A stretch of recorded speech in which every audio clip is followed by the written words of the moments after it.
Uh, Welcome to another edition of Anglican Unscripted. This is episode 59. And hold on one. Yeah. What are you doing? Okay. Well, George, what was the first ministry to use video? Anglican TV. Online and Facebook Get Anglican on TV. and Twitter.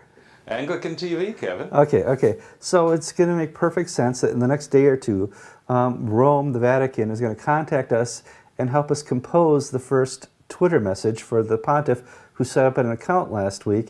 I guess it's going to be December 12th is going to be his first one. And I'm going to put one out here that we suggest to him. Hold on one second. What are you talking? What do you think there? Kevin, that's Latin. I think it says single white male, but Hold on. where are you going with this? Single, white, male, seeking. Audience? There you go.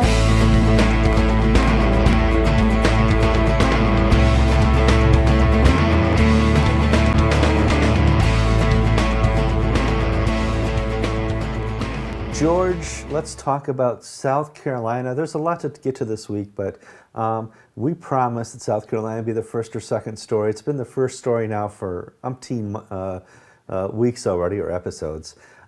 South Carolina has new news this week. Presiding Bishop Catherine Jefferts Schori 2 days ago called up Bishop Mark Lawrence and said, I, as the presiding bishop, am accepting your voluntary renunciation of ministry. In short, meaning you're out of here, you're fired, and you're no longer a bishop, you're no longer a clergy, whatever. You have no authority inside or outside of the church. And I got to say, for South Carolina and for the bishop, this is obviously no big deal. They kind of quit before they got fired. However, if you're an Episcopalian, this should be a very big deal. Yes, Kevin, I agree with you. It may not be a big deal for South Carolina because they left the Episcopal Church on November 17th. But for an Episcopalian who believes in the rule of law, who believes that the canons should be followed, that we're a church of rules, not of power, and not of individuals, this is a terrible day. Mm-hmm. Now, I'm not saying that Mark Lawrence still wants to be an Episcopal bishop. He doesn't. That's not the issue. The issue is the blatant violation of the canons. See, Title IV canons are very clear on what needs to be done for a voluntary renunciation of ministry, and none of those clear steps were followed. Well, it's clear because Presiding Bishop Catherine Jefferts Schori of the Episcopal Church had these Title IV revisions revised 2 General Conventions ago, so it would make it easier and less cumbersome to do what she did. 4 years ago, she did this, 4 years to the day, she did this with Bishop Eicher. She's done this with Bishop Cox. You can't, the litany of bishops is too great. The litany of clergy is even greater. We're up to like 200 some. And so she's done this many times using the old Title IV. This brand new Title IV was written just for her, penned by her and Chancellor David Booth Beers. They still can't follow it. Well, it requires that there's a 3-pronged test for a voluntary letter of renunciation. It is in writing. Mm-hmm. It's written to the presiding bishop, and it is a clear, unambiguous statement of the renunciation of ministry. In other words, that's fairly straightforward. In its accompanying press statement, the presiding bishop explained that she was accepting Mark Lawrence's voluntary renunciation of ministry because on November 17th, he made a speech to his diocesan convention saying the diocese had withdrawn from the Episcopal Church. None of the 3 prongs of the test were met. And what is incredible is that the church would just go along with it. We're ridiculous. The Episcopal Church is ridiculous. We have rules that mean nothing. They don't need no stinking badges. We don't need no stinking rules. We're just going to do what we're going to do. Well, that is not a Christian church. And every time we come to this place where another person's been deposed, another person who violates all the tightest principles of a bishop is elected a bishop, we go, how much worse can the Episcopal Church get? Is this the tipping point? Is this the final straw? Is the church finally bankrupt? There's different chapters of bankruptcy, George. I know there's chapter 7, chapter 11, 13. Have we hit chapter 14, spiritual bankruptcy? Well, we certainly aren't doing a 7. Don't need to liquidate the Episcopal Church. No. Because there are a lot of strong working assets in the Episcopal Church. So it's time we had an 11, a reorganization. Yeah. Because frankly, management stinks. And management has got to get out of the way and allow the working assets of the church to produce. Mm-hmm. And the Episcopal Church, its mission is to share the good news of Jesus Christ, to bring people to a saving faith, to share that joy, that knowledge of God. And instead, we've become a church that is ridiculous. At the General Synod last month, when they talked about women bishops, one of the things they argued in the debate was that we just hope we don't become like the Episcopal Church. Now, when you're set up as being the object of don't become like them because they are ridiculous, that's worse than being wrong. It's worse to be ridiculous, to be a figure of fun and just a joke than it is to be wrong-headed. The problem here is my worry. There are there's a few good bishops left in the church. My fear is Mark Lawrence will be the last deposed bishop. If you're a Bible-believing Orthodox evangelical bishop and you're not standing up to say something right now, I don't know what to say. They're kicking out the good guys. I think somebody should say something, and it shouldn't be in some type of mishy-mashy letter form. This is a call to stand up and say, hey, stop. And that never occurred in this situation. We can't work in the realm of can't we all just get along. That's not what Christianity is about. Christianity is about transformation, and you're kicking out the transformers. And this is what you're left with is a mess. Now, we've seen the Episcopal Church evolve over time. And right now, when I look at 2nd Avenue, a little, 20-story building at 815, I see a United Nations with candles. There's no more gospel. There's no more good news. They kicked all that out. And I pray to God Lawrence is not the last bishop deposed. I don't know what the future will bring, but there are certainly strong, powerful bishops who are men of God. Mm-hmm. And in the Episcopal Church, I've known these people. Now, we have to say that in such circumstances as the times in which we live today, you need to be wise as, what's the phrase? I know it's in the Bible somewhere. Wise as a serpent, smooth as a dove. I'm not a Baptist, Kevin, so these things pass me by. In other words, you don't want to...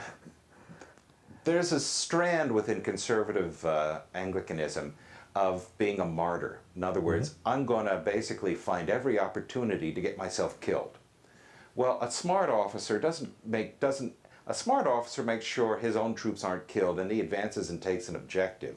He doesn't set himself up to be a martyr. I'm not saying that people have to do foolish things in a very hostile environment to make a point. Because at the end of the day, what we do is of really, really little consequence because God's in charge. We need to pray, we need to be faithful witnesses, and we need to realize that our enemy is not presiding Bishop Catherine Jefferts Schori, it's Satan. Amen. And allow God to work his will through the church. Because, the Episcopal Church is going through its own reformation, its own renaissance. I look at my little congregation, poor, working class. Most of the people live in trailers. For people who don't live in the United States, mobile homes or trailers are basically what lower economic stratum of society live in. Mm-hmm. Now, according to the presiding bishop, that's not prime Episcopal territory. But we're doing very well, thank you, because Jesus is worshipped and the Bible is brought to people's lives and their lives are transformed. That's what the Episcopal Church should be about.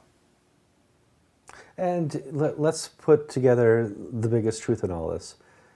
God above loves Mark Lawrence and presiding Bishop Catherine Jefferts Schori equally. And therefore we shall also.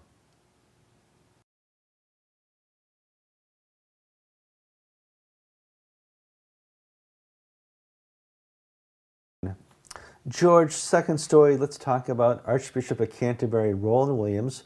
we're not going to be doing a lot of reporting on him in the near future. He's stepping down March of next year, and like the archbishops before him, they're kind of out of the news.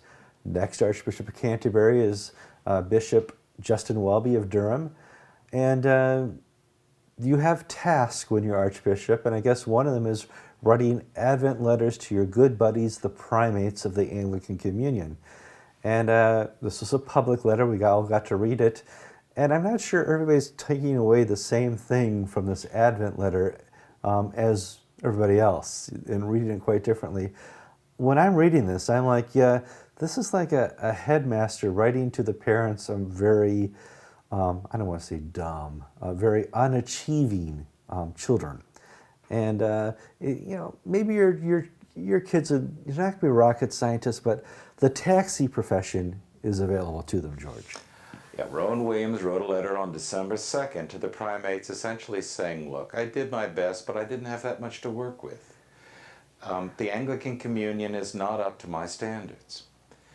And it really was a depressing letter in so many ways, because reading that letter of 2012, you just contrast it with 2003 and 6 and 9 and all the years in between. 2009, Rowan Williams, still at the height of the Anglican Covenant boom, he had this vision of the Anglican Communion. It wasn't a federation of churches. It wasn't just a collection of loosely linked national bodies. It was a church where the actions of one body impacted upon all of them. And he explicitly rejected the Episcopal Church's understanding of what it meant to be an Anglican. Now, 2012, Rowan Williams is basically thrown in the towel, saying, I guess we're not a communion, we're a community of communities. What does that mean? Well, it's not what it means. Well, this is a result of inaction. Okay, well, let's talk about the inaction that we see and contrast that with what would have happened if there was action. Quick history here. The Episcopal Church kind of started a firestorm by electing Gene Robinson to be Bishop of New Hampshire. And the whole communion said, what are you doing? You're breaking us apart. You shouldn't do this. This is going to tear the fabric of the communion. Primate after primate, no matter what side of the issue, said, don't go here. The understanding of the church is called Lambeth 110. Human sexuality is a gift from God, and we're not going over the edge with gender problems. Now, the Episcopal Church did not heed that advice, and they tore the fabric of the communion.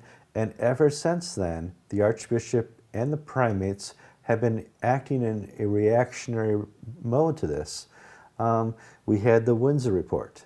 And the Windsor Report said what, George?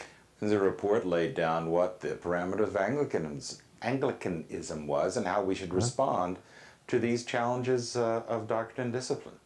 Right. It put down some lines in the sand. Right.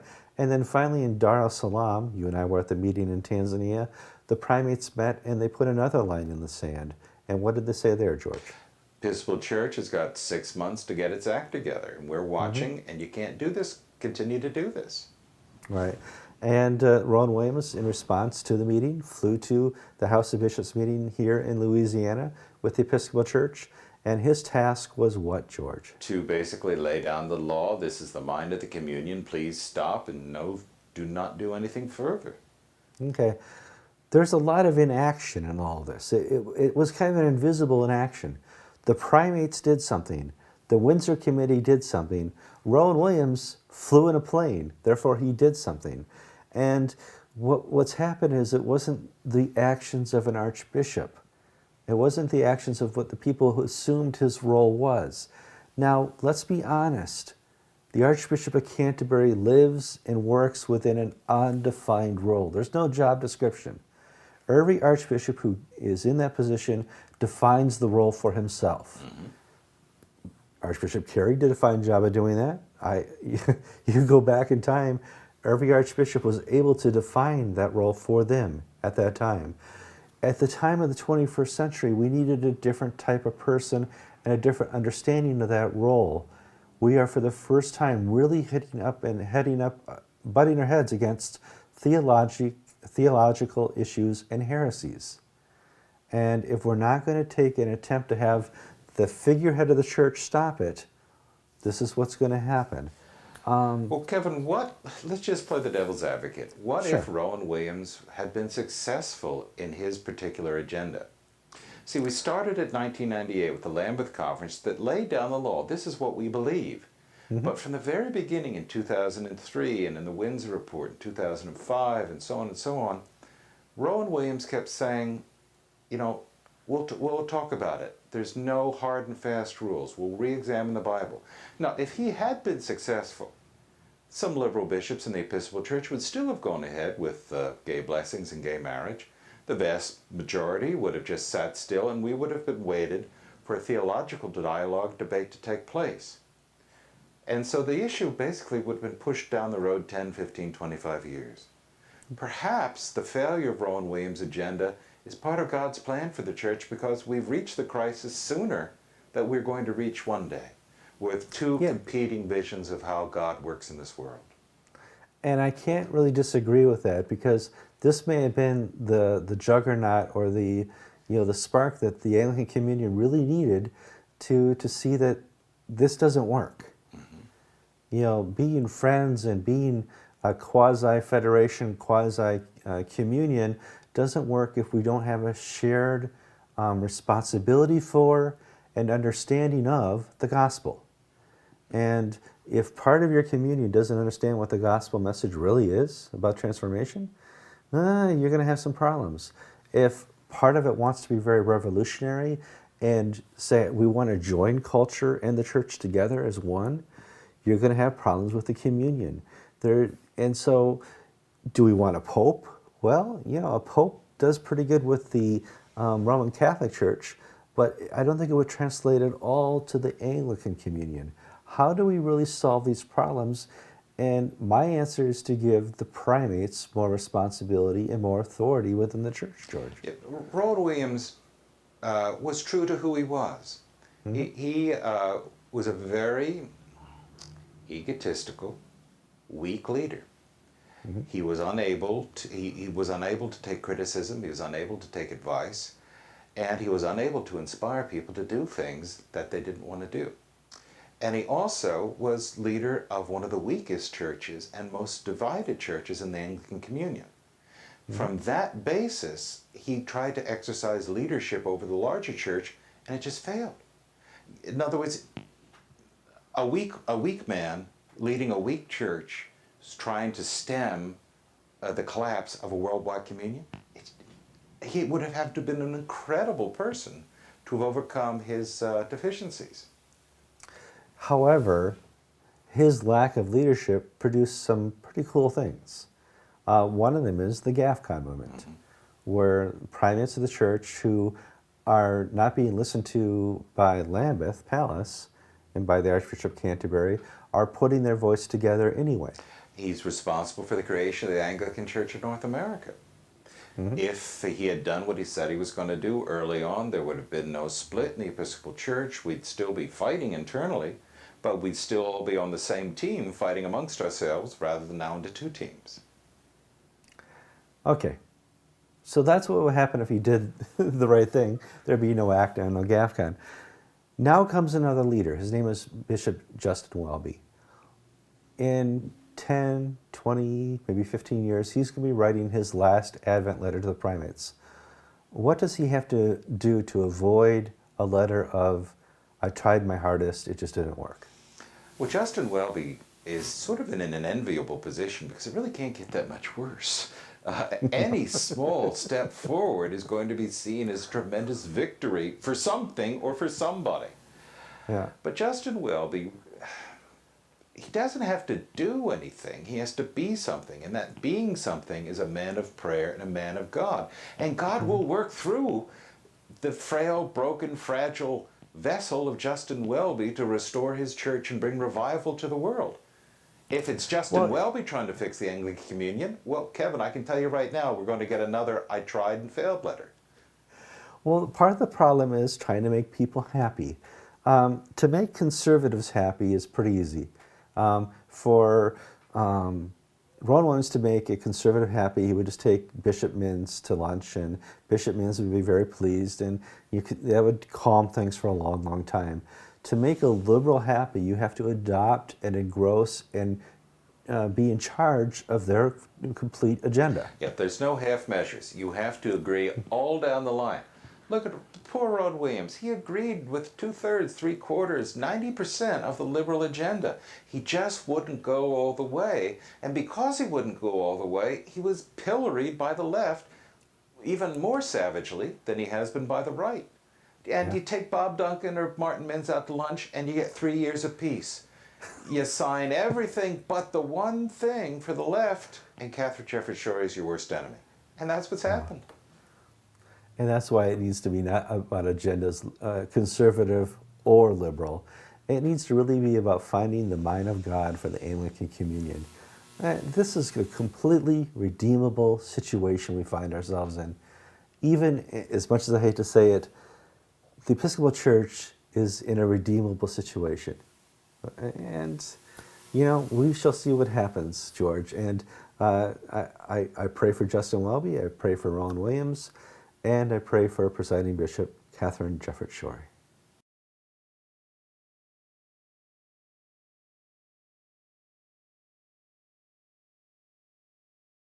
Okay, George, time to close out episode 59 of Anglican Unscripted. Thank you for watching. Okay, this is my Advent edition, kind of the Advent video letter for Kevin Carlson and George. I travel a lot with Anglican TV, and I get to meet people who hand me business cards all the time and say, hey, if you get a chance, talk about us. Well, this week, I'm going to talk about three people, three ministries that I run into a lot when I travel. The first one is Anglican Scouting. Yeah, I know. There's an Anglican Scouting ministry in ACNA, and you can go to this website to learn more about it. It's great that we have this type of activity for our children that's Anglican and Christ-centered. And it involves scouting, which you can't go bad there. The next one is the Anglican Chaplaincy. This is run by Cana and ACNA and provides chaplains to the military, specifically in Virginia on the East Coast. And they do a really great job. For many of you who don't know, today's December 7th, and December 8th, 1941 would not have come about without the ministry of chaplains to the Navy. Very important role they play in the ministry. The last one we're going to mention here is Nancy Norton, fundraiser among fundraisers. She runs the Anglican Relief and Development, and they're a great fund led by primates who do the mosquito nets and projects, but do this with the knowledge of transformation, George. Absolutely. They've got their priorities right. They begin with the gospel, and from the gospel, they're led to action. Whereas many relief agencies begin with action, and the gospel is an added addition. Sure. Yeah, it's interesting because I've been at a couple of their board of directors meetings, and I'm like, wow, you guys are talking about Jesus first? That's so weird. All right, closing the show. Well, we said we're going to start our pledge drive. I've actually had 3 people sign up to be pledging to our show next year. That's great. We haven't started the drive yet, so that's a lot of great success.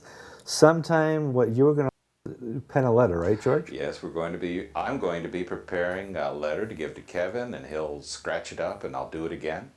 And we'll be sending it out asking people to support our ministry. Not a one-off asking, but a pledge to support our ministry next year. Yeah, and we're up to 3 already. That's great. Thank you already, guys, who signed up. This show, it's going to be kind of rocky the next couple of weeks. We got the holidays coming up, shopping, Advent. You work double time as a priest during Advent, I assume. And I'm going to have some outpatient surgery. You know, Kevin, priests only work Sunday morning. I mean, that's what I've heard. I don't know. And so I'm going to have outpatient surgery December 19th. So the show's not going to be as consistent as we are, but we're never really consistent, so you probably won't notice anyway.